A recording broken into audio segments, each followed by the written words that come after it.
Under process थिले केमिति हेबो अप्रूव एबे ही एक्टिव करंतु एनपीसीआई परवर्ती किस्ती रे एकाठी मिलिबो बकाया टंका। सारा ओडिशा अपेक्षा करिछि सुभद्रा टंका पाई आउ मात्र केईटा दिन अछि सुभद्रा टंका प्रत्येक महिला मानक खाता को चढ़िबो।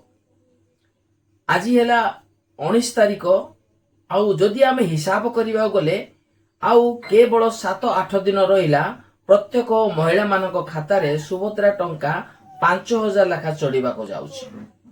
एथिपे अनेक प्रकार जहार टंका चढ़ी बा 4टा किस्ती जे पाइछंती 20000 टंका जो जो महिला माने पाइछंती से माने तो खुशी अटंती सत कथा, किंतु जहार आज पर्यंत टंका मध्ये जदि सुभद्रा योजना तरफरु से पाई नांती सेमानकर टेंशन सेमानकर आउ चिंताधारा केमिति।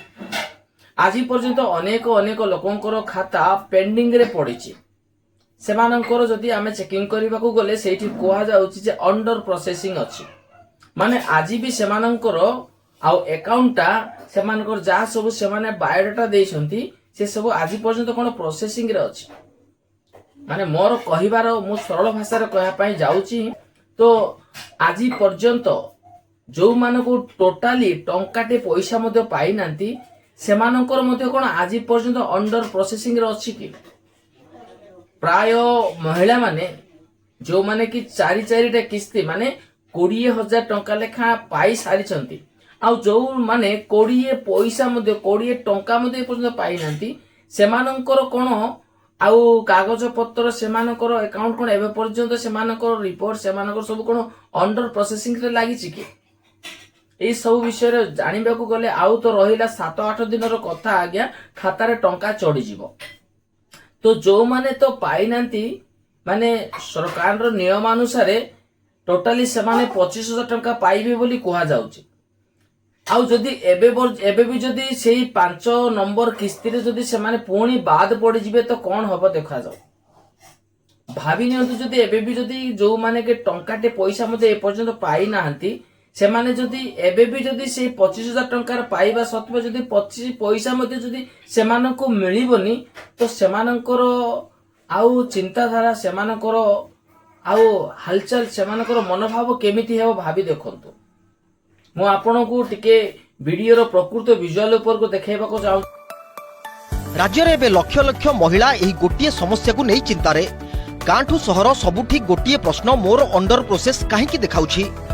अनेक मध्य भाबुछंती फॉर्म रिजेक्ट होई गला।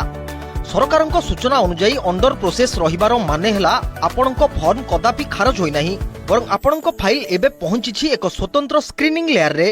आपनक आधार राशन कार्ड एवं बैंक डाटा मध्य रे कोनोसी एक छोट त्रुटि एबे अटकाई रखिछि आपनक टंका। राज्य रे कोटी कोटी आवेदन आसीथिबारु एहाकु पर्याय क्रमे जांच करा जाउछि। जांच शेष हेबा मात्रे ही आपनक स्टेटस अप्रूव्ड होई जिवो।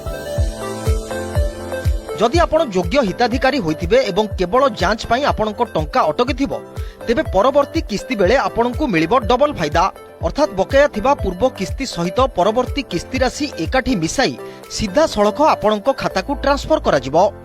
किंतु एथि पई आपनकु किछि गुरुत्वपूर्ण दिग उपर मध्य ध्यान देबाकू पड़िबो, नचेत टंका आसीबारे असुविधा होई पारे।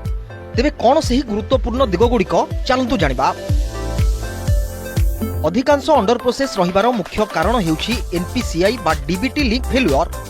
आपनक बैंक खाता चालू थाई पारे किंतु सेथिरे आधार सीडिंग सक्रिय नथिले सरकारी टंका केबे भी जमा होई परिबो नाही। तेणु आज ही निज बैंक शाखा को जानतु एवं आपनक खाता एनपीसीआई सहित एक्टिव अछि कि नाही जांच करंतु। यह सहित कोनोसी डॉक्यूमेंट जनित आपत्ति उठिछि कि ना से सब आपण स्थानीय मो सेवा केंद्र किंबा अंगनवाड़ी केंद्र को जाई तदारक करनियंतु। मने रखंतु कोनोसी गुजब रे विश्वास करंतु नाही किंबा काहाकू टंका दियंतु नाही। ओडिशा सरकारक महिला और शिशु विकास विभाग अनुसार एही समस्त प्रक्रिया संपूर्ण निशुल्क।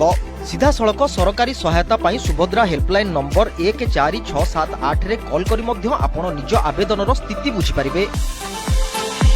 तेणु अंडर प्रोसेस रहिछि माने कोनोसी आशा हरंतु नाही, बरं आज ही निजर बैंक एनपीसीआई स्टेटस जांच करी निश्चित रे रुहंतु।